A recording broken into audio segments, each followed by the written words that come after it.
ආයුවදේවා නිරෝගේවා සුවපත් වේවා ඔබ රට සහ මුළු ලෝකයම. ඒකයි සුපුරුදු ප්‍රාර්ථනාව. මේ මොහොතෙත් ලෝකේ සමහර සමාජ විද්‍යාඥයෝ සංස්කෘතිය යනු කුමක්ද කියලා අර්ථකථනය කරන්න ඒ අර්ථකථනයට අලුතින් කරුණු එකතු කරන්න උත්සාහ ගනිමින් ඇති. එහෙම කිව්වේ සංස්කෘතිය කියන වචනය සංස්කෘතිය කියන්නේ මොකක්ද මේ කියන කාරණාව පිළිබඳව පර්යේෂණ තවමත් ඉවර වෙලා නැති නිසා. හැබැයි ඇයි මේ මොහොතේදී අපි ඒ ගැන කතා කරන්නේ? සංස්කෘතිය කියන එකට නිශ්චිත නිර්වචනයක් තවම නොතිබුණත් ඔබ අද උදේ පාන්දර නැගිට ගමන් මොකද කළේ? දෙවියන් බුදුන් සිහි කළාද? එහෙම නැත්නම් ජංගම දුරකථන ස්මාර්ට්ෆෝන් එකකින් අන්තර්ජාලය හරහා ඔබ සමාජ මාධ්‍යයට ගියාද? YouTube ගියාද? නැගිට වෙලාවෙ ඉඳලා නිදාගන්න මොහොත දක්වා කරන සියලුම කුදුමහත් කාර්යයන් මුළු ජීවිත කාලය පුරාම කරන කුදුමහත් කාර්යයන් ඔබ සහ මම සංස්කෘතිය කියන කෝදුවෙන් මනින්න පුළුවන්. සංස්කෘතිය කියන සංකල්පයට නිර්වචනයක් නොතිබුණා වුණත් අපි කරන හැම කාර්යයක්ම සංස්කෘතිය කියන කෝදුවෙන් මනින්න පුළුවන්. අද ලෝක සංස්කෘතික දිනය World Cultural Day. UNESCO එක එහෙම නැත්නම් United Nations Education Cultural and Education Science and Cultural Organization UNESCO අද මැයි මාසේ 21 වෙනිදාව සංස්කෘතික දිනය විදිහට නම් කරනවා. ඒකේ අරමුණ තමයි අනිකාගේ සංස්කෘතිය හඳුනා ගැනීම. මගේ සංස්කෘතිය ගරු කිරීම වගේම අනිකාගේ සංස්කෘතියට ගරු කිරීම, ඒ හඳුනා ගැනීම මේ ප්‍රවර්ධනය කිරීම සඳහායි අද දවසෙත් මේ විදිහට ලෝක සංස්කෘතික දිනය ලෝකය සමරන්නේ කොරෝනා මැද්දේ වුණත්. අපි ජාතක පුවත්පත් වාර්තා කරන ප්‍රධාන පුවත්වලට විමසන්න කලින් සිරස්සල උනත් විමසන්න කලින් වාර්තා කරනවා අද උදෑසන සිට හුදකලා භාවයට ලක් කරන ප්‍රදේශ මොනවද? කැස්ස වගේ මේවා හංගන්න බෑ. කොවිඩ් පිළිබඳ තොරතුරු හංගන්නෙත් නෑ. කැස්ස ඔය වගේ දේවල් විදියට. හැබැයි අපි ජෙනරාල් ශවින්ද්‍ර සිල්වා මැතිතුමන් දුරකථන ඔස්සේ සම්බන්ධ කරගන්නවා. ඊට පෙර ආතුව අද උදෑසන සිට හුදකලා භාවයට පත් කරන ප්‍රදේශ ඔබට ඉක්මනින්ම මතක් කරනවා. යාපනී දිස්ත්‍රික්කයේ පලාලි උතුර, ඊට පස්සේ මඩකලපුව දිස්ත්‍රික්කයේ කල්මඩු 204A සහ මොනරාගල දිස්ත්‍රික්කයේ කිරිවැව, සෙවණගල, බහිරාව, හබරත්තෙවල, හබරුගල, මහගම සහ ඉන්දිකුල පැලැස්ස කියන ග්‍රාමීණ නිලධාරී වසම් අද උදෑසන සිට හුදකලා භාවයට ලක් කරනවා. විශේෂයෙන්ම මොනරාගල දිස්ත්‍රික්කයේ කිරිවැව, සෙවණගල, බහිරාව, හබරත්තවල, හබරුගල, මහගම සහ ඉන්දිකොළ පැලැස්ස කියන ගම්මාන හුදකලා භාවයට පත් කරනවා. ඊළඟට මඩකලපුව දිස්ත්‍රික්කයේ කල්මඩු, යාපනී දිස්ත්‍රික්කයේ පලාලි උතුර හුදකලා භාවයට ලක් කරනවා. ඒ වගේම හුදකලා කිරීම සංශෝධනය කරන ලබන පොලිස් බල ප්‍රදේශ සහ ග්‍රාමීණ නිලධාරී වසම් මෙන්න මේ ආකාරයි. පුදුකුඩු ඉරිප්පු පොලිස් බල ප්‍රදේශයේ, මුල්ලියාවිලි පොලිස් බල ප්‍රදේශයේ සහ මුලතිව් පොලිස් බල ප්‍රදේශයේහි ඉතිරි ග්‍රාමීණ නිලධාරී වසම් වල හුදකලා භාවය අද උදෑසන 6:30ට ඉවත් කරනවා. මෙන්න මේ ප්‍රදේශ හැර. ඒ තමයි මුලතිව් දිස්ත්‍රික්කයේ තෙවිපුරම්, පුදුකුඩු ඉරිප්පු බටහිර, පුදුකුඩු ඉරිප්පු නැගෙනහිර, මන්තුවිල්, මලයතිව්, ඊට පස්සේ කොම්බාවිල්, උඩයියාකට්ටු උතුර සහ උඩයියාකට්ටු දකුණ, වල්ලිපුරම් කියන ග්‍රාම සේවා වසම්. ඒ වගේම මුලතිව් දිස්ත්‍රික්කයේම මුල්ලියාවැලි බටහිර සහ මුල්ලියාවැලි උතුර, මුල්ලියාවලයි උතුර කියන ග්‍රාම නිලධාරී වසම් හුදකලා භාවය තවදුරටත් පවතිනවා. ඊළඟට හුදකලා භාවය ඉවත් කරන සෙසු ප්‍රදේශ මේවා ගම්පහ දිස්ත්‍රික්කයේ මහභාග්‍ය පොලිස් බල ප්‍රදේශයේ මගුල් පොකුණ, ඊට පස්සේ වත්තල පොලිස් බල ප්‍රදේශයේ පල්ලියවත්ත දකුණ, ඊළඟට කළුතර දිස්ත්‍රික්කයේ වලල්ලාවිට දකුණ, මාකලන්දාව, ඊට පස්සේ කෑගල්ල දිස්ත්‍රික්කයේ උඩපොත, කැන්දාව, ඊළඟට පුත්තලම දිස්ත්‍රික්කයේ මැදකිරිමියටියාන, පුත්තලම දිස්ත්‍රික්කයේ මැදකිරිමියටියාන හුදකලා භාවයෙන් ඉවත් කරනවා. අම්පාර දිස්ත්‍රික්කයේ දෙහිඅත්ත කණ්ඩිය පොලිස් බල ප්‍රදේශයේ නවමැදගම ග්‍රාමීණ නිලධාරී වසමේ නවමැදගම කොටස, ඊළඟට ගාල්ල දිස්ත්‍රික්කයේ ඇල්පිටිය ප්‍රදේශයේ බටුවන් හේන 25D හුදකලා භාවයෙන් නිදහස් කරනවා. යාපනී දිස්ත්‍රික්කයේ කොඩිකාමම් පොලිස් බල ප්‍රදේශයේ කොඩිකාමම් මධ්‍යම, කොඩිකාමම් උතුර කියන පොලිස් බල ප්‍රදේශ ග්‍රාමීණ නිලධාරී වසම් හුදකලා භාවයෙන් ඉවත් කරනවා. ඊළඟට යාපන දිස්ත්‍රික් සමාවෙන කොළඹ දිස්ත්‍රික්කයේ කොළඹ දිස්ත්‍රික්කයේ පිළියන්දල පොලිස් බල ප්‍රදේශයට අයිති කැස්බෑව දකුණ මාකන්දන නැගෙනහිර දාම්පි බටකැත්ත උතුර ඊට පස්සේ මඩපාත හල්පිට කැස්බෑව නැගෙනහිර මාකන්දන බටහිර නිවුන්ගම පොල්හේන හොන්නන්තර දකුණ හොන්නන්තර උතුර දැල්තර නැගෙනහිර දැල්තර බටහිර නිවන්තිඩිය මාම්පේ නැගෙනහිර කියන වසම්වල හුදකලා භාවය අද උදෑසන 6:30 සිටිවත් කරනවා. ඊළඟට මහර්ගම පොලිස් බල ප්‍රදේශයේ ඇරවුල බටහිර හුදකලා භාවය අද උදෑසන සිට ඉවත් කරන බව හමුදාපති ජෙනරාල් ශරණ්‍ය සිල්වා මහත්මයා නිකුත් කළපු මේ නිවේදනයේ දැක්වෙනවා. එතකොට හුදකලා භාවය ඉවත් කරනවා ප්‍රදේශ ඒ කියන්නේ ගම්මාන ග්‍රාමීණධාරී වසම් 17ක හුදකලා භාවය අද උදෑසන සිට ඉවත් කරනවා. ඒ වගේම හුදකලා භාවය පමුණුවනවා හුදකලා භාවයට ලක් කරනවා ප්‍රදේශ 9ක. මේ තොරතුරත් එක්කම අපි සූදානම් ජාතික පුවත්පත් වාර්තා කරන ප්‍රධාන පුවත් සිරස්තල වලට අවධානය යොමු කරන්න.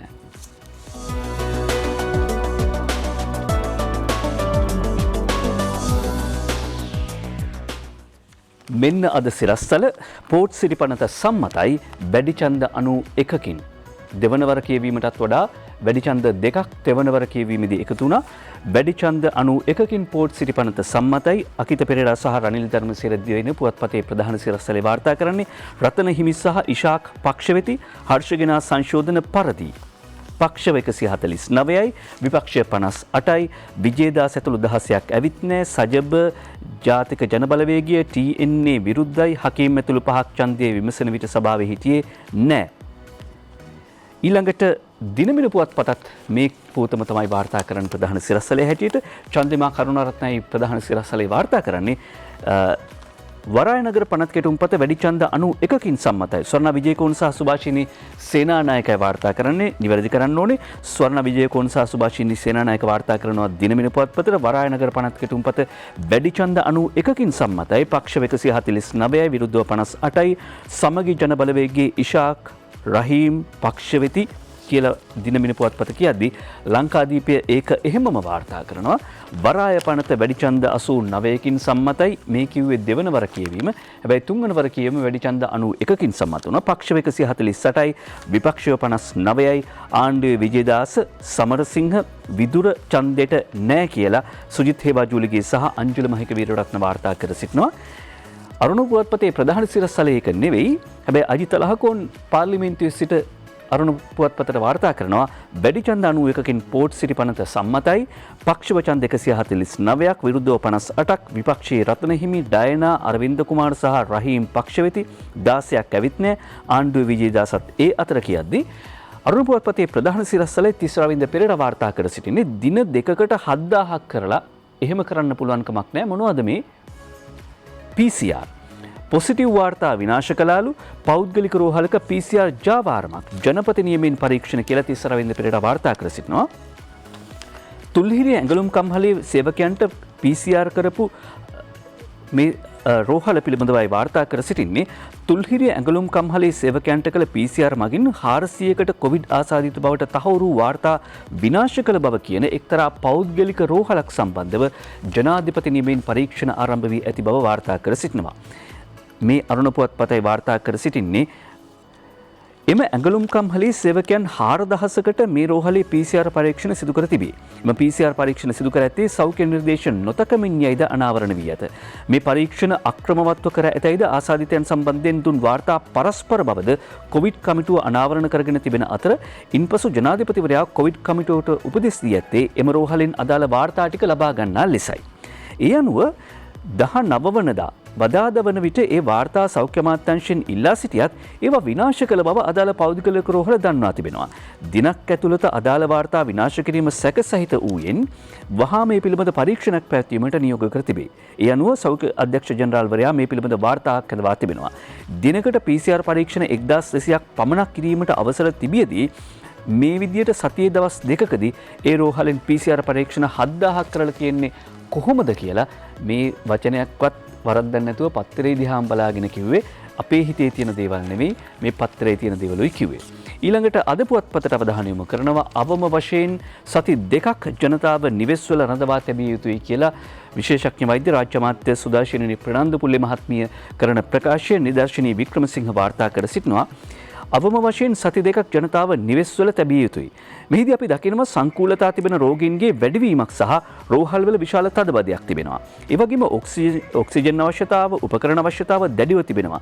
දෛනික දත්තවල ආසාදිතයන් 3500ක් වාර්තා වෙනවා. ඒ කියන්නේ ඒ වගේ 3 ගුණයක් සමාජයේ සිටිය හැකියි කියලා. දෛනිකව 3500ක් විතර වාර්තා වෙනවා.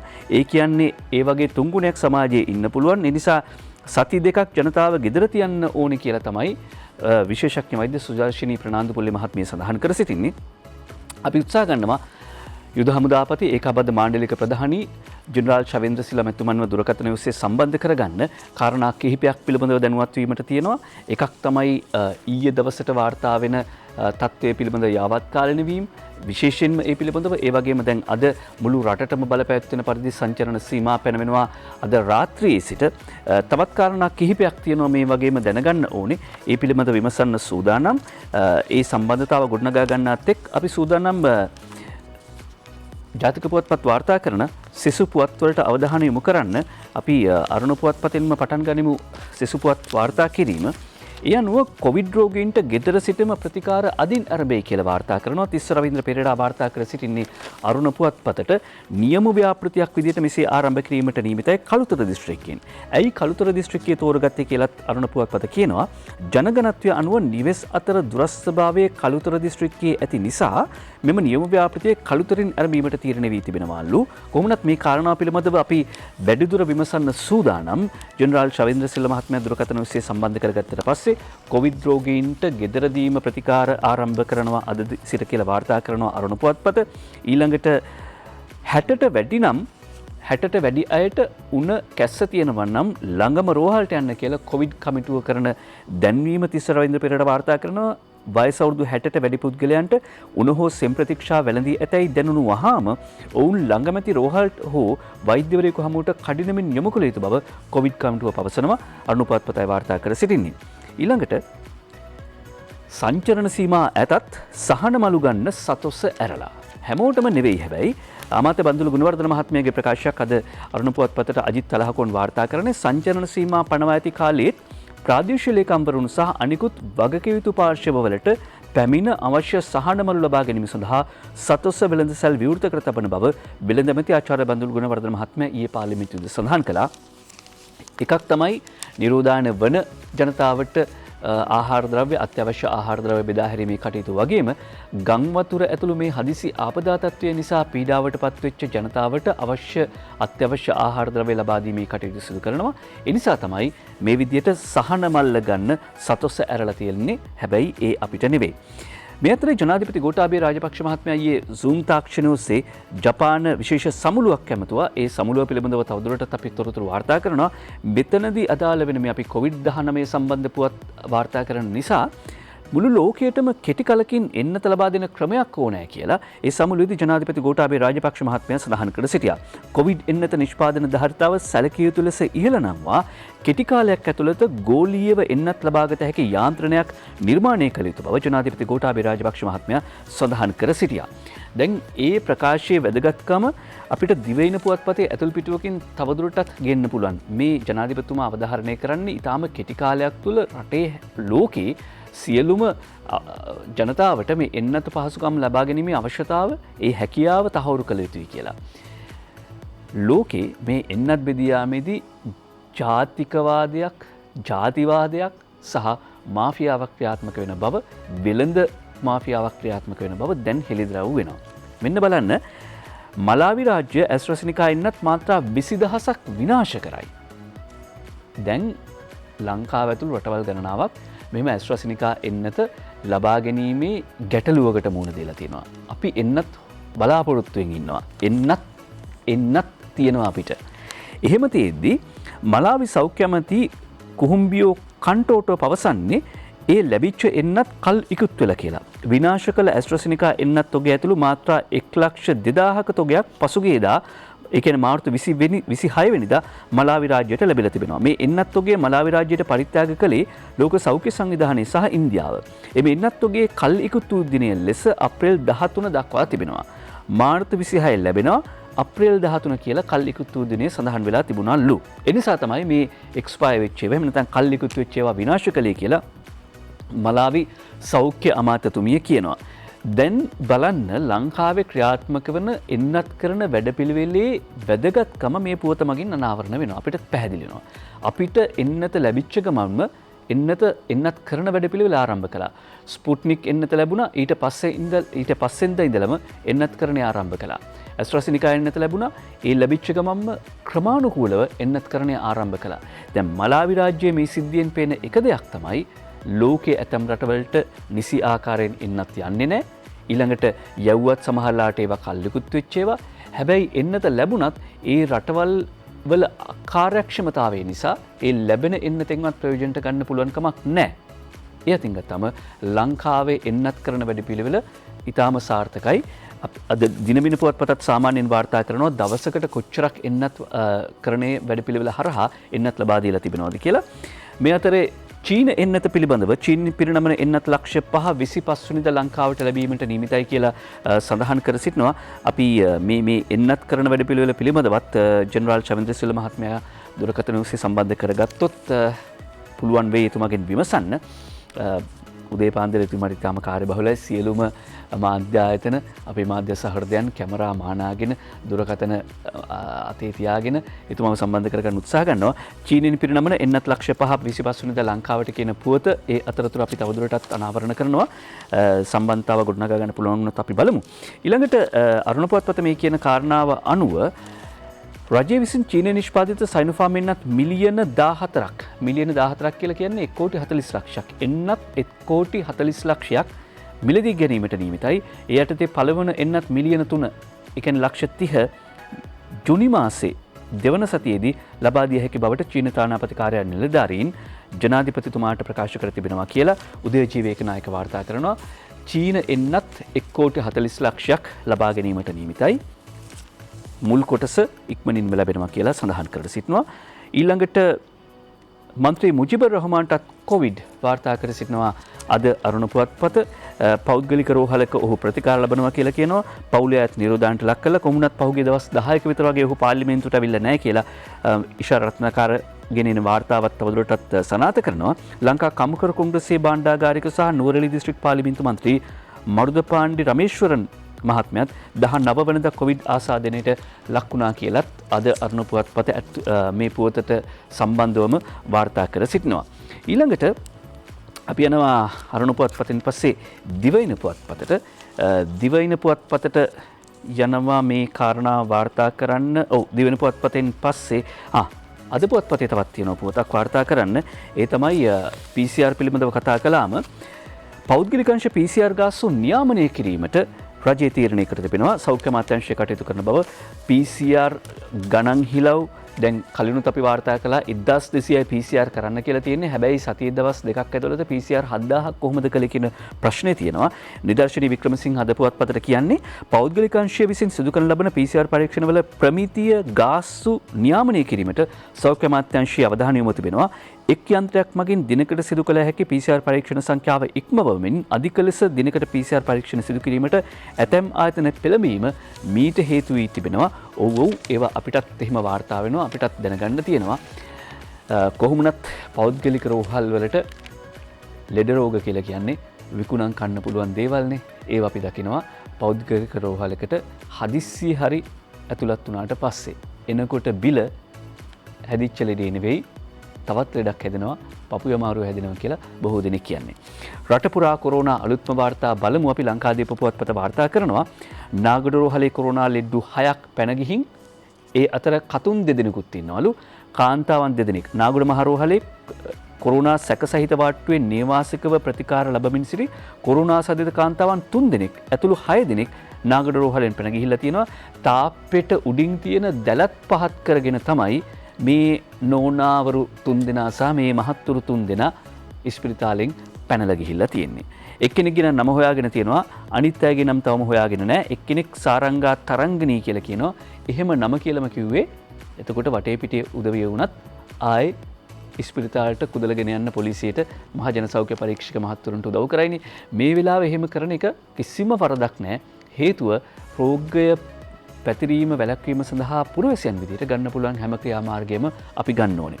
මෙන්න රට පුරා කොරෝනා අලුත්ම වාර්තා අතර වාර්තා කරනවා ගම්පහ කොරෝනා 1065ට නැගී ඊළඟට බියගමින් දින දෙකට රෝගී 30ක් රත්මලානේ චීනවන්හලක් වසා දමයි සේවකයෝ 9කට කොරෝනා කළුතරින් අලුතෙන් කොරෝනා 242ක් මහරින් 346ක් බුලත් සිංහල මරණයක් දෙහියෝ විට මරණයක් ඉත්තපානි 31ක් ආසාදිතයන් හමු වෙනවා ගලගෙදර කතක් කොවිඩ් හැදී මරුට කහතුඩුවේ කොරෝනා 690ට නැගී අලුත්ගම අවන්හල හිමියෙකුට කොරෝනා බණ්ඩාරගම ඇඟලුම් කම්හලක 150කට කොරෝනා මෙහෙම කියලා වාර්තා කර සිටිනවා අද ලංකාදීප පුවත්පත ඒ තමයි රට පුරා වාර්තා වෙන කොවිඩ් පුවත් අතරිනුත් සමහරක්. ඒ කියන්නේ අපිට මේ අතර වාර්තා කර සිටින පුළුවන් සාමාන්‍යයෙන් දවසකට ඊයේ දවස වෙද්දී ලෝකේ කොයිතරම් ආසාදිතයන් වාර්තා වුණාද කියන කාරණාව ලෝකේ ආසාදිතයන් වාර්තා වීම පිළිබඳව සඳහන් කරද්දී ඊයේ දවසේ දැන් 16 කෝටිය කියන ඉලක්කය පහු කළා හුඟක් කල්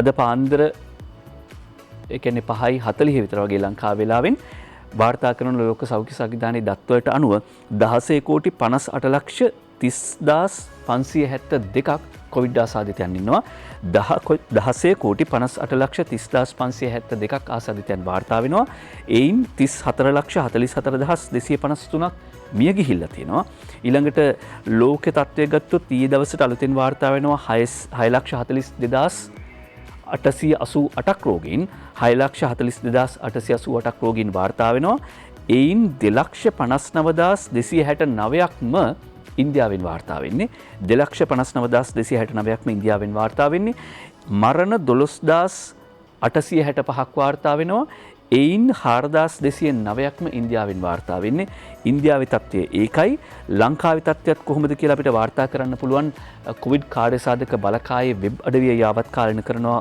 ඒ දත්ත ඒ අනුව අද පාන්දර 3:05ට යාවත් කාලන කරනවා කොවිඩ්-19 කාර්යසාධක බලකාය ඔවුන්ගේ වෙබ් අඩවිය එහි සඳහන් කරන ආකාරයට 1,54,786ක් සමස්ත රෝගීන් සංඛ්‍යාව මේ වෙනකොට ලංකාවෙන් වාර්තා වෙනවා. එයින් 1,23,532ක් සුවේල ගෙදර ගිහිල්ලා තිනවා. ඊයේ දවසට විතරක් 3,441ක් 3,500 සීමාවට ලං වෙලා තිබෙනවා. වාර්තා කර සිටිනවා කොවිඩ් කාර්යසාධක බලකාය ඊළඟට 31,254ක් මේ වෙනකොට රෝහල්ගතව ප්‍රතිකාර ලබනවා. රෝහල් හෝ අතරමැදි ප්‍රතිකාර මධ්‍යස්ථානවල ප්‍රතිකාර ලබනවා 31,254ක්.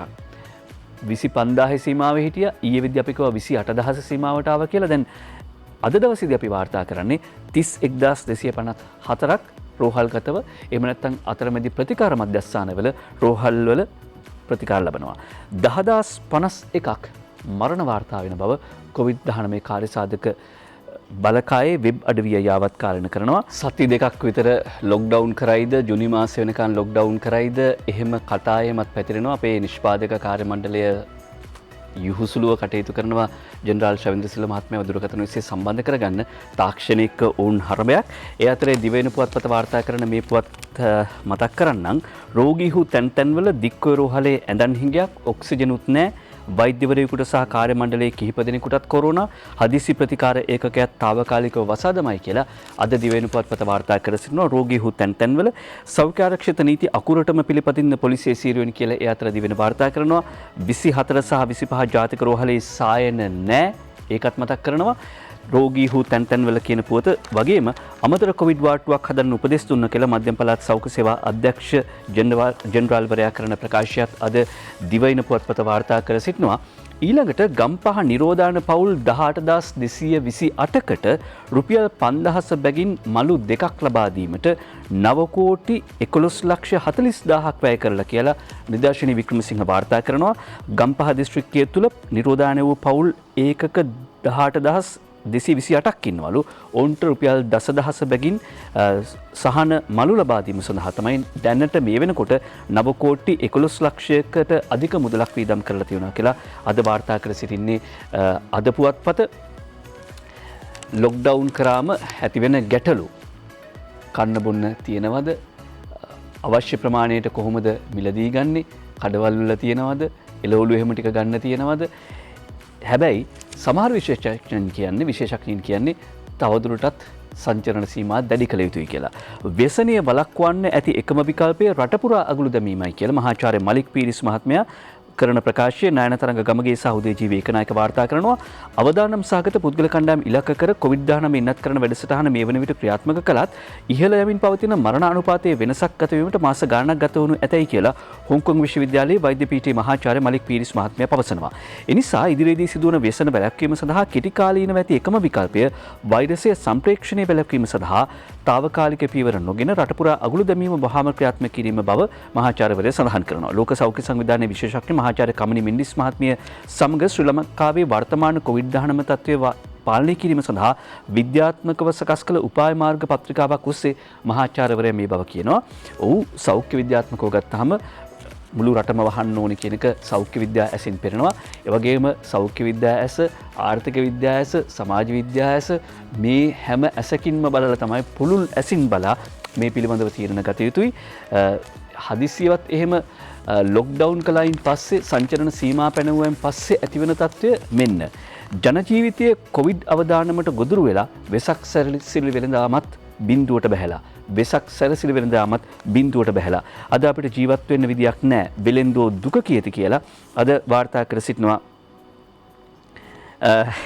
බලන්න දැන් මේ ප්‍රකාශය කරන මේ ආණ්ඩුව මාර්තු අප්‍රේල් මාස දෙකේ රටම ලොක්ඩවුන් කළා නම් අද වෙසක් කූඩු බිස්නස් එක සරුවට කරන්න තිබුණා. අද රට තුල තියෙන කොරෝනා තත්ත්වය නිසා වෙසක් කූඩු ගන්න මිනිස්සු පිටකොටුවට යනවා අඩුයි.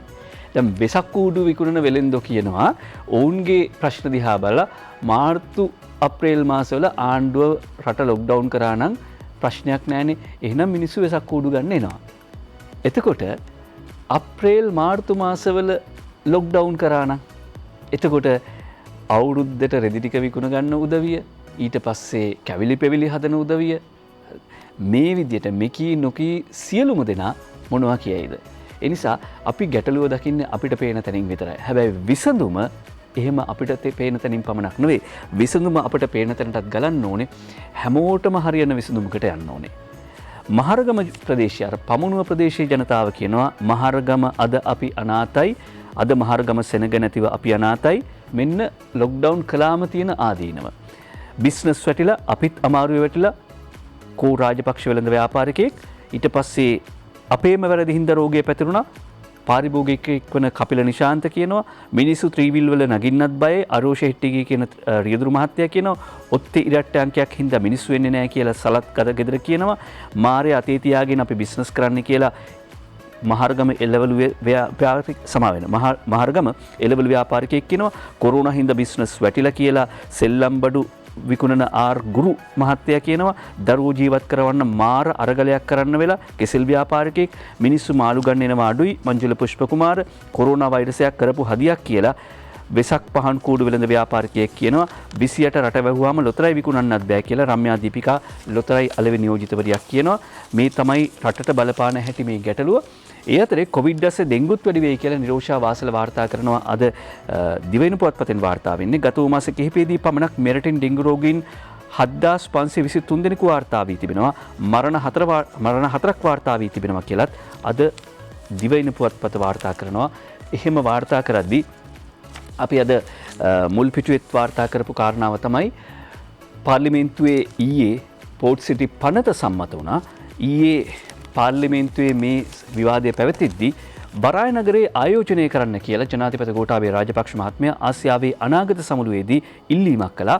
වසංගතයේ ජාතික සීමාවන් සලකන්නේ නැහැ. එකම විසඳුම එන්නත් කරණය ලෝකේ වේගෙන් දියුණු වන කලාපයක හදවතේ පිහිටා ඇති බරාය නගරයේ පාර්ශවකරුවෙකු ලෙස සියලු ජාතීන්ට ආරාධනා කරනවා බරාය නගරේ ආයෝජන කරන්න කියලා ජනාධිපති ගෝඨාභය රාජපක්ෂ මහත්මයා මේ බව සඳහන් කළේ ජපානයේ ටෝකියෝ නුවරදී ඊයේ ආරම්භ කරන ආසියාවේ අනාගතය The Future of Asia කියන සමුළුව 26 වන සමුළුව වීඩියෝ තාක්ෂණය ඔස්සේ අමතමින් එහිදී ජනාධිපතිතුමා ඉල්ලීමක් කරේ වරාය නගරයේ ආයෝජනය කරන්න එන්න කියලා ජපානයේ ව්‍යාපාරිකයන් ඇතුළු ලෝකයේම ව්‍යාපාරිකයන්ට ආරාධනා කළා. දැන් මේ වරාය නගරේ චීන කොලනියක් වෙනවා එහෙම නැත්නම් චීන ආයෝජන වලට විතරයි ඉඩ තියෙන්නේ කියන කතාව නැවත වතාවක් හිතලා බලන්න. ජපානයේ පැවතිවිජන සමුළුවකදී ජනාධිපතිතුමා වීඩියෝ තාක්ෂණයෙන් සම්බන්ධ වෙමින් ඉල්ලා සිටින්නේ ආසියාවේ අනාගත සමුළුවේදී ඉල්ලීමක් කරනවා එන්න මේ වරාය නගරේ ආයෝජනය කරන්න කියලා. කොළඹ වරාය නගර විවාදය පිළිබඳව පක්ෂ විපක්ෂ දේශපාලනඥයන් දක්වපු අදහස් තියෙනවා. අද දිනමින පුවත්පත වාර්තා කරනවා කොළඹ වරාය නගර ව්‍යාපෘතියෙන් සාම්ප්‍රදායික ආර්ථිකය වෙනස් මඟකට යනවා කියලා විදේශ අමාත්‍ය දිනේෂ් ගුණවර්ධන මහත්මයා සඳහන් කරනවා. ඊයේ පාර්ලිමේන්තු මන්ත්‍රී එරානි වික්‍රමරත්න මහත්මයා කිව්වා විවාදයට එක් වෙමින් අවුරුදු 500ක් යුරෝපා පාලනයට යටත් වෙලා ඉඳලා ලබාගත් උත්තරීතර නිදහස වරාය නගර කොමිෂන් සභාව හරහා නැති කරන්න මේ ආණ්ඩුව උත්සාහ ගන්නවා කියලා. අවුරුදු 500ක් යුරෝපා පාලනයට යටත් වෙලා ඉඳලා ලබාගත් උත්තරීතර නිදහස මෙහෙම ප්‍රකාශ කරන්නේ පාර්ලිමේන්තු මන්ත්‍රී එරාන් වික්‍රමරත්න මහත්මයා. ඒ වගේම විපක්ෂ නායක සජිත් ප්‍රේමදාස මහත්මයා පාර්ලිමේන්තුවේදී කිව්වා කොළඹ වරාය නගරයේ ආශ්‍රිත පනත් කෙටුම්පත විවාදයට භාජනය වෙන මේ අවස්ථාව අපි විග්‍රහ කරන්නේ ජාතියේ මහා ඛේදවාචකයක් හැටියට කියලා. එහෙම කිව්වත්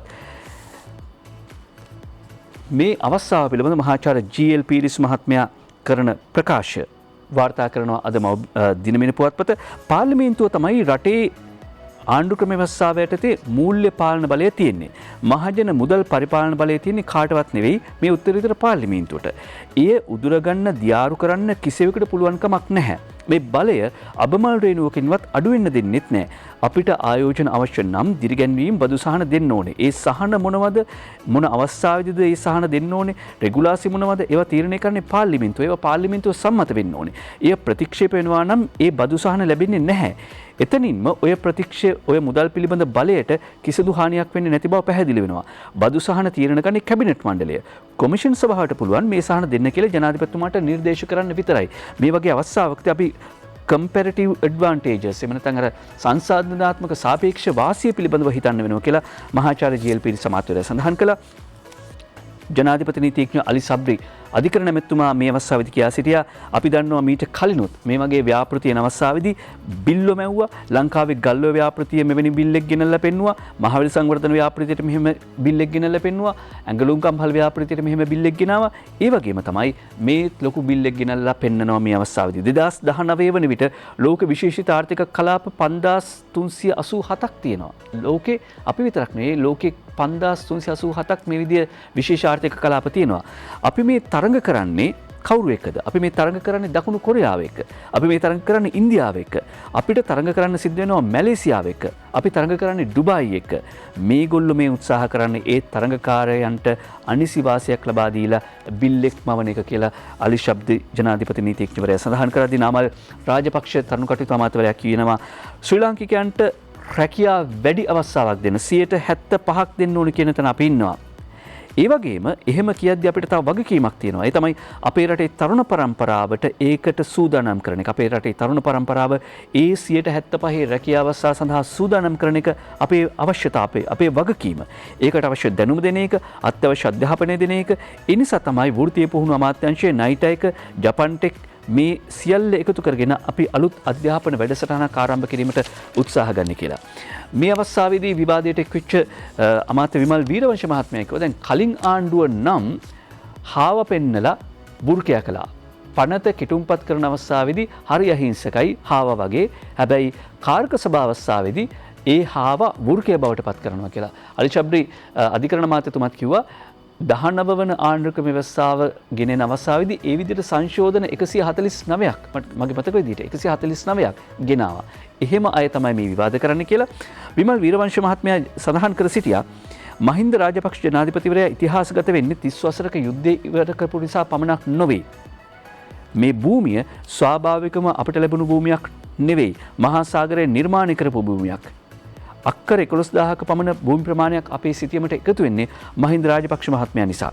මේක ගොඩනගන්න ප්‍රධාන වශයෙන් විදේශ විනිමය ගොඩනගා ගැනීම, විදේශ විනිමය උත්පාදනය කිරීමේ අරමුණ ඇතුව මේක සාර්ථක කරගන්න පුළුවන් වුණොත් අපිට අපේ අම්මලා ගෘහ සේවයට යවන එක උනත් නවත්වන්න පුළුවන්. ඒකට උත්තර හොයාගන්න පුළුවන්.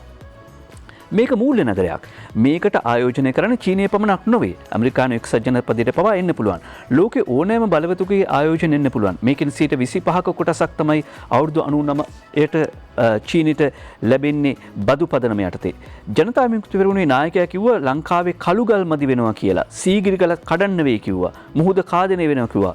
ඔවුන්ගේ බොරු ඇපිරීමේ කලාව තවමත් අතහැරලා නැහැ. දැන් පෝට් සිටිය හදලා ඉවරයි.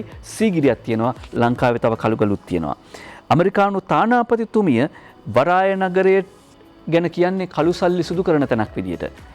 ඒ කතාවම තමුන්නාන්සෙලත් කියන එක ගැන අපිට පුදුමයක් නැහැ කියලා අමාත්‍යතුමා සඳහන් කරද්දී ඊයේ රාජ්‍ය අමාත්‍ය ශයහන් සේමසිංහ මහත්මයා සඳහන් කරනවා සජිත් ප්‍රේමදාස විපක්ෂ නායකතුමා ජනාධිපතිවරණයට ඉදිරිපත් කරපු ප්‍රතිපත්ති ප්‍රකාශනයේ පෝට් සිටිය ගැන තියෙනවා. අඩුතරමින් ඒ දේවත් ඊයේ මේ විවාදයේදී ඉදිරිපත් කළේ නැත්තේ ඇයි කියන ප්‍රශ්නය මතු කරද්දී ලෝකේ සෑම රටක්ම Tamanගේ ආර්ථික සංවර්ධන ක්‍රියාවලියට විදේශ ආයෝජන වැදගත් කොට සැලකුවා කියලා රාජ්‍ය අමාත්‍ය නාලක ගොඩහේව මහත්මයා ප්‍රකාශ කළා. වරාය නගර ව්‍යාපෘතියට අපි විරුද්ධ නැහැ. මෙහි පරිපාලන ක්‍රමවේදය ගැන අපේ විවේචන තිබෙන්නේ කියලා සරත් ෆොන්සේකා මන්ත්‍රීතුමා කිව්වා. පාටලී මන්ත්‍රීතුමා මේ ව්‍යාපෘතියේ සම්පූර්ණ අයිතිය Taman සතු කරගන්න උත්සාහයක යෙදුණා කියලා ඇමති මහින්දානන්ද අලුත්ගමගේ මහත්මයා මතක් කරලා දෙනවා. ඒ අතරේ පාටලී චම්පික රණවක මන්ත්‍රීතුමා ඒ කාලේ යකඩ මිනිසා කියලා හැඳින්වුවේ මහා නගර අමාත්‍යාංශයෙන් මූලිකත්වයෙන් 2016 අගෝස්තු මාසයේ සිට මේ වරාය නගර ව්‍යාපෘතිය ප්‍රායෝගිකව ක්‍රියාත්මක කළා කියලා ඔහු ඊයේ පාර්ලිමේන්තුවේදී මේ විවාදයට එක් වෙමින් සඳහන් කළ සිටියා. මේ විවාදය ගැන මේ මතය පිළිබඳව මේ පෝට් සිටිය පිළිබඳව සමාජයෙන් එළියේ පාර්ලිමේන්තුවෙන් එළියේ සමාජයෙන් එළියේ නෙවෙයි පාර්ලිමේන්තුවෙන් එළියේ සමාජෙත් කතා වෙනවා. රටේ සංවර්ධනයට අකුල් නොහෙලා වරාය නගරය ක්‍රියාත්මක කරන්න ඉඩ දෙන්න කියලා ආචාර්ය බෙල්ලන්විල ධම්මරතන හිමිපාණන් වහන්සේ ඉල්ලීමක් කරනවා. බොරලස්කම සමූහ වාර්තාකරු සෙනවිරත්න කහටපිටියයි වාර්තා කර සිටින්නේ. කොරෝනා සිද්ධියෙන් නැති වී තිබෙන ප්‍රශ්න ගැන පමණක් සිතමින් කඳුළු සලමින් ඉඳලා රට ගොඩනගන්න බෑ. මේ කොරෝනා සිද්ධිය නිසා රටේ ආර්ථිකය වැටෙනවා. ඉදිරි ගමනට බාධා ඇවිල්ලා තියෙනවා. එහෙම අවස්ථාවක රටේ ආර්ථිකය ගොඩනැගීමට ආධාර වන ඉදිරියට ගෙන යාමට ප්‍රායෝගිකව වැදගත් වන මෙබඳු පනතක් සම්මත කරගන්නට ඉක්මනින් ක්‍රියාත්මක කරවන්නට ඉඩ දෙන්න ඕන. දැන් උන්වහන්සේ කාලයක් වැඩ වාසය කළේ සිංගප්පූරුවේ. එතකොට උන්වහන්සේ දන්නවා සිංගප්පූරුව මේ විශේෂිත ආර්ථික කලාප සංකල්පය මගින් කොයිතරම් දියුණුවක් ලැබුවද කියලා. ඒ නිසායි උන්වහන්සේ කියන්නේ රටේ සංවර්ධනයට අකුල් නොහිලා වරාය නගරය ක්‍රියාත්මක කරන්න ඉඩ දෙන්න කියලා ආචාර්ය බෙල්ලන්විල ධම්මරතන හිමියන් වහන්සේ කරන ඉල්ලීම අද දිනවෙන පුවත්පත වාර්තා කරනවා. අපි වෙලාවත් බලන්න එක්ක විරාමයක් ලැබමුද? එහෙම නැත්නම් තවත් පුවත් කිහිපයක් තියෙනවා. හොඳයි. අපි තව ටිකක් ඉස්සරහට අරගෙන යමු. ජාතික පුවත්පත් බොහොමයක් වාර්තා කරනවා කාරණා කීපයක්. එකක් තමයි අද දිනමින පුවත්පතේ මුල් පිටුවට යනවා. වරාය නගරය පිළිබඳව ගැන කතා කළානේ. දැන් වරාය නගරය පිළිබඳව පාර්ලිමේන්තුවේදී ඊයේ සහ පෙරේදා දක්වපු අදහස් අපි දැක්කා. සමහරලාට MCC ගිවිසුමත් සන් කරන වෙලාවේ එහෙම නැත්නම් හම්බන්තොට වරාය චීනයට බදු දෙන අවස්ථාවේදී මතු කරපු තර්කවලට හාත්පසින්ම වෙනස් තර්ක වෙනස් සලුපිලි ඇඳගෙන වෙනත් උදවිය කතා කරන හැටි දැක්කා. ඒ වගේම දැන් මේ පෝට් සිටි පනත කියලා වර්තමාන ආණ්ඩුව බලයට පත් වුණාට පස්සේ ගෙනාපු පනතට වඩා එහා ගියපු වෙනම අධිකරණ පද්ධතියක් පවා ස්ථාපිත කරන්න යෝජනා කරපු පනත් කෙටුම්පතක් 2019 අවුරුද්දේ සැප්තැම්බර් මාසයේ ගෙනෙන්නට එවකට පැවති ආණ්ඩුව කටයුතු කරමින් තිබුණා කියලා ඒ කාලේ වරාය පිළිබඳ ලොකු වගකීමක් දරපු සහ ඒ පෝට් සිටි එහෙම නැත්නම් මේ වරාය පනත පිළිබඳව හොඳ අධ්‍යයනයක් තියෙන වරාය සැලැස්ම සංකල්පය පිළිබඳව හොඳ අවබෝධයක් තියෙන වර්තමානයේදී ජල සම්පාදන අමාත්‍යාංශයේ ලේකම් ආචාර්ය ප්‍රියත්බන්දු වික්‍රම මහත්මයා අද 7 වෙනි පැයට එනවා. එතකොට මේ පෝට් සිටි පනත ආණ්ඩුවට පරාජයක්ද එව නැත්නම් ජයග්‍රහණයක්ද මේකේ ජයග්‍රහණය කාටද හිමි වෙන්නේ? ඒ වගේම ওই කාරණා විතරක් නෙවෙයි ජල යෝජනා ක්‍රම 3ක් අගමැති සුරතින් අද ජනතා අයිතියට කියලා වාර්තා කරනවා. ඒ කාරණාව පිළිබඳව තවදුරටත් දැනගන්නට පුළුවන් වෙයි. ජල යෝජනා 3ක් අගමැතිතුමන් අතින් අග්‍රාමාත්‍ය මහින්ද රාජපක්ෂ මහත්මයාගේ ප්‍රධානත්වයෙන් Zoom තාක්ෂණය ඔස්සේ අද විවෘත කරනවා. ඒ තමයි කෑගල්ල දිස්ත්‍රික්කයේ ජනතාව වෙනුවෙන් ඉදිකළ ගලිගමුව ජල සම්පාදන ව්‍යාපෘතිය. සාමාන්‍යයෙන් අපි වෙළඳ දැන්වීම පෙන්වන්නේ නැහනේ. හැබැයි මේ දැන්වීම ජල සම්පාදන අමාත්‍යාංශය විසින් ජනතාව දැනුවත් කරන්න ඕනේ කාරණා කිහිපයක් පිළිබඳව අවධාරණය කරන නිසා අපි උපුටා දක්වනවා කෑගල්ල දිස්ත්‍රික්කයේ ජනතාව වෙනුවෙන් ඉදිකළ ගලිගමුව ජල යෝජනා ක්‍රමය. ඒකේ මුළු ආයෝජනයේ රුපියල් මිලියන 2300යි. 80,000ක් ජනතාවට ඒකෙන් සිත සැලසෙනවා. ගාල්ල දිස්ත්‍රික්කයේ ජනතාව වෙනුවෙන් නිදි කළ හපුගල ජල සම්පාදන ව්‍යාපෘතිය ඒකෙන් 40,000කට අධික ජනතාවට සිත සැලසෙනවා. ඒ වගේම කුරුණෑගල දිස්ත්‍රික්කයේ ජනතාව වෙනුවෙන් නිදි කළ දැදුරු ඔය ජල සම්පාදන ව්‍යාපෘතිය එයින් ලක්ෂයකට අධික ජනතාවකට සිත සැලසෙනවා. මේ විදියට ගත්තොත් ලක්ෂයයි 80,000යි 40,000යි 2,20,000ක් ආසන්න වශයෙන් ගත්තම 2,20,000ක් ජනතාවට සිත සැලසෙන ජල සම්පාදන ව්‍යාපෘති 3ක් අද දවසේදී අග්‍රාමාත්‍ය මහින්ද රාජපක්ෂ මැතිතුමාගේ සුරතින් ජනතා අයිතියට පත් වෙනවා කියලා අද දිනමින් පුවත්පත වාර්තා කර සිටිනවා. ඊට පස්සේ අපි යමු ජාතික පුවත්පත් වාර්තා කරන සිසු පුවත් අතර තියෙනවා කෑම ගෙන්න ගිය අය මැරුණු හැටි CCTV දර්ශනවල තියෙනවා කියලා. පහර දී වැටුණු පසු බසේකුත් ඇඟ උඩින් ගිහින් මියගිය අයට කොරෝනා ආසාදිත දිනීය ප්‍රතිකාර මධ්‍යස්ථානයක කියලා. පසුගියදා ඒ කියන්නේ 18 වෙනිදා රාත්‍රියේදී අභිරහස් ලෙස වැලිගම් ප්‍රදේශයේ මියගිය පුද්ගලයාගේ මරණය සම්බන්ධයෙන් සැකකරුවන් දෙදෙනෙක් අත්අඩංගුවටගත් බව වැලිගම් පොලිසිය පවසනවා. ඔහු ලංකා දීවර වරාය නීතිගත සංස්ථාවේ සේවකයෙක්. මරණය සිදු අවස්ථාවේදී බීමතින් සිටි බවත් මූලික විමර්ශන මගින් අනාවරණ වී තිබෙනවා. කෑම ගේන්න ගිය අය මැරුණු හැටි CCTV දර්ශනවල කියලා සඳහන් වෙද්දී විරාමයට යන්න කලින්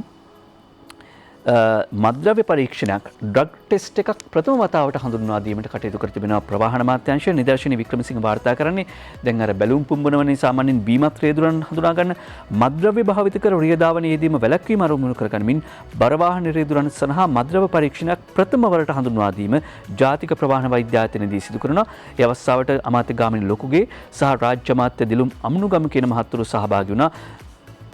මද්ද්‍රව්‍ය පරීක්ෂණයකුත් කරනවා. විශේෂයෙන්ම බස් රථවල රියදුරන් මද්ද්‍රව්‍ය පානය කරලා බස් එළවනවා කියලා වාර්තා කරනවා. කොළඹට කිරි ගමට කැකිරි කියන සටන පාඨය පිළිම් වෙලා ගම කොළඹ මායමේ තිබුණත් සිග්නල් නැහැ. බෑවිල කලටුවාව දරුවන්ගේ ඔන්ලයින් පන්ති ගස් උඩ. බොරු නෙවෙයි මෙන්න පින්තූර. මොරගහයනකේ බුද්ධික කුමාරසිරි වාර්තා කර සිටින්නේ කොළඹ දිස්ත්‍රික්කයේ මායමේ පදිංචිව සිටියත් දුරකථන අන්තර සංඥාවක් නොලැබීම නිසා අඩි 40ක් පමණ ගස්වල අට්ටාල මත නැග මාර්ගගත. ඒ කියන්නේ ඔන්ලයින් අධ්‍යාපනය කරන්න සිදුව තිබෙනවා කියලා වාර්තා කර සිටින්නේ බෑවිල කලටුවා ප්‍රදේශයේ දරුවන්ට. කොළඹ සහ රත්නපුර දිස්ත්‍රික් මායමේ ගම්මානයක් වන රත්නපුර දිස්ත්‍රික්කයට අයිති වෑවිල කටුවාව ගම්මානයේ දරුවන්ට මාර්ගගත අධ්‍යාපන කටයුතු ඔන්ලයින් වලට මෙන්න මෙහෙමයි පිවිසෙන්න වෙලා තියෙන්නේ. කලටුවාව වෑවිල මේ ප්‍රදේශයේ දරුවන් මෙන්න මෙහෙමයි ඔන්ලයින් යන්නේ. ඔන්න ඔන්ලයින් යන හැටි අට්ටාලය මත සිට පාඩම් වැඩසටහන් වලට සම්බන්ධ වෙන හැටි මේ වාර්තා කර සිටිනවා අද ලංකාදීප පුවත්පත. අද කියලා කිව්වන් පස්සේ අද මැයි මාසේ 21 වෙනිදා ජාත්‍යන්තර තේ දිනය. ජාත්‍යන්තර තේ දිනය ලංකාවට වැදගත් වෙනවා. වැවිලි කර්මාන්ත අමාත්‍යාංශය මේ ගැන විශේෂ අවධානයක් යොමු කරලා තිබෙනවා. අද දිනමින පුවත්පත ලිපියකුත් පළ කරනවා ජාත්‍යන්තර තේ දිනය පිළිබඳව. සංවර්ධනයේ වෙමින් පවතින සහ ඌණ සංවර්ධනයක් ලබා ඇති රටවල් වලට පවුල් මිලියන ගණනක් තේ කර්මාන්තයාංශයෙන් ජීවිකාව කරගන්නවා. ජාත්‍යන්තර තේ දිනය සැමරීමේ සජාතීන්ගේ ආහාර හා කෘෂිකර්ම සංවිධානය විසින් අනෙකුත් අදාළ සංවිධාන හා පාර්ශ්වකරුවන් සමගින් ප්‍රවර්ධනය කරනවා.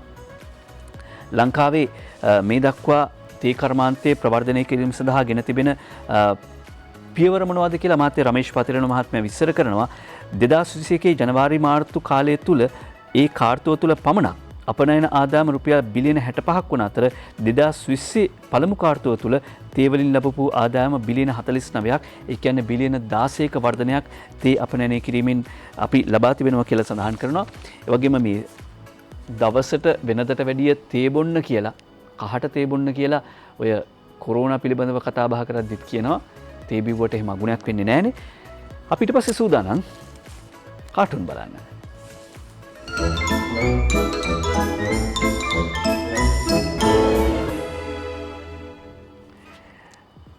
දාස හපොලාන නිර්මාණය කරන සුවාරිස් කාටුනේ. සුවාරිස්ට අගමැතිතුමා මුණ ගැහිලා. අගමැතිතුමා සුවාරිස්ට කියනවා ලැජ්ජාවේ බෑබං ග්‍රාම සේවක නෝන කෙනෙකුට මන්ත්‍රීවරියක් ගහලලු.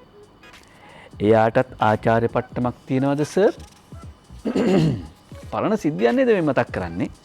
එයාටත් ආචාර්ය පට්ටමක් තියෙනවද? ඒ කියන්නේ කලින් එහෙම කාට හරි ගහපු අයට කාට හරි ආචාර්ය පට්ටමක් එහෙම ලැබිලා තියෙනවද මීට කලින්? මතක් කරලා බලන්න. අංජනගේ කාටුන් එක දිනමින පුවත්පතෙන් තෝරගන්නේ නිරෝධායන බඩුමල්ල එක්ක මිල සඳහන් විල්පතකුත් දෙනවා. මොකටද නිකන් කතා අහන්නේ නේද? ඒක හින්දා තමයි නිරෝධායන බඩුමල්ල එක්ක බිල්පතකුත් දෙන්නේ. හැබැයි ඒකේ තව වටිනකමකුත් තියෙනවා. එතකොට මේ 5000 10000 ඇත්තද කියලාත් හිතනවනේ. එන්නේ බෙලඳ පොළ වටිනාකම හාල් කිලෝ එකේ ගාණ කීයද? ඇතිනේ. එතකොට සංසන්දනය කරලා බලන්න පුළුවන් වැඩියෙන් දාලාද අඩුවෙන් දාලාද નિયમિત බිලද ඒක බලන්න පුළුවන්. ඒ අරමුණේ වටිනවා. කියලා වැඩක් නැහැ. තෝරගන්නේ දිනමින පුවත්පතෙන් අංජන ඉන්ද්‍රජිත් නිර්මාණය කරන්නේ එක්සත් ජාතික පක්ෂයේ ජනතාව වෙනුවෙන් යුතුයකම් ඉටු කරනවා. නොකර බෑනේ.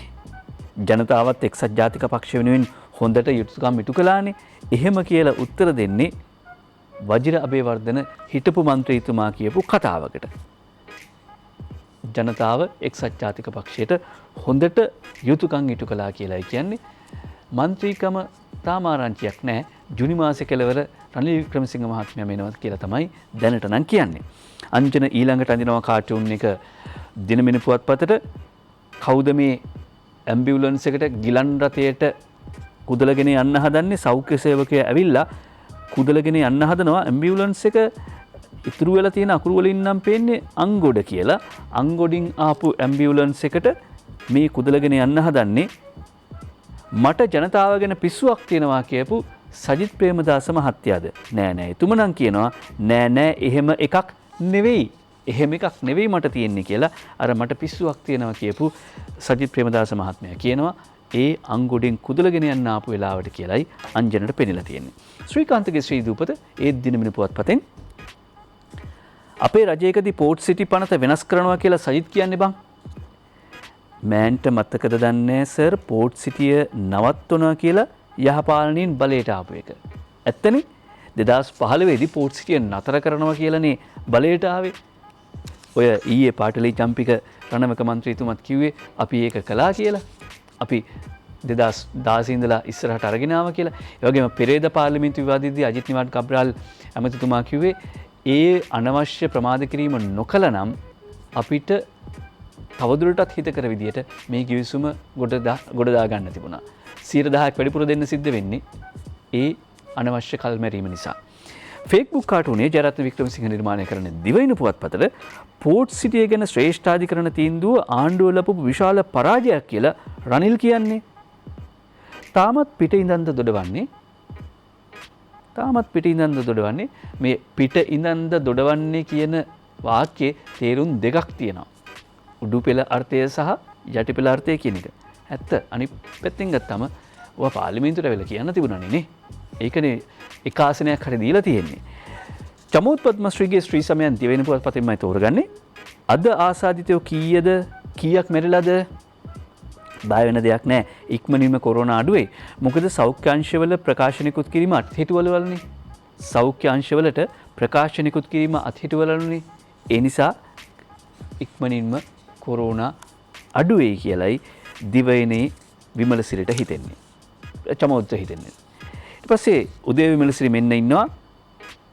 උදේ විමලසිරි පෙන්නන විදියට ජීවන වියදම වේගෙන් උඩට යනවා. එහෙම යද්දී අනේ බන්දුල ඇමතිතුමාවත් පසාරු කරගෙන තමයි උඩට ගිහිල්ලා තියෙන්නේ. බන්දුල ඇමතිතුමා 500න් එල්ලිලා ඉන්නවා. ඒකෙන් උඩ ගිහිල්ලා 5000 මල්ල අතේ තියාගෙන ඉන්නවා. එතුමාවත් පසාරු කරගෙන ජීවන වියදම උඩ ගිහිල්ලා එතුමත් දැන් ඉන්නේ අහස කියලයි පේන්නේ උදේට. හසන්ත විජයනායකගේ හුරේරා පොකට් කාටුනේ සංචලන සීමා නිසා රජයට කෝටි 6000ක් පාඩුණා කියලා කබ්‍රාල් කියනවා. පාර්ලිමේන්තු රැස්වීම සීමා කරපු එකෙන් රජයට උණු ලාභ ගැන කියලා නැද්ද සර්? ඔවුනි සතියට දවස් 2යිනේ තිබ්බේ නේද? ඊයේ සංශෝධන සහිතව පෝට් සිටි පනත සම්මත වුණා. හසන්තට පේන්නේ ඔටුව කූඩාරම ඇතුළට ඔළුවේ දාගත්ත සංශෝධන ටික එළියේ. ඒ කියන්නේ තව ටිකකින් ඔටුවම කූඩාරම ඇතුළට එයි. එතකොට හසන්තලට මොකද සිද්ධ වෙන්නේ?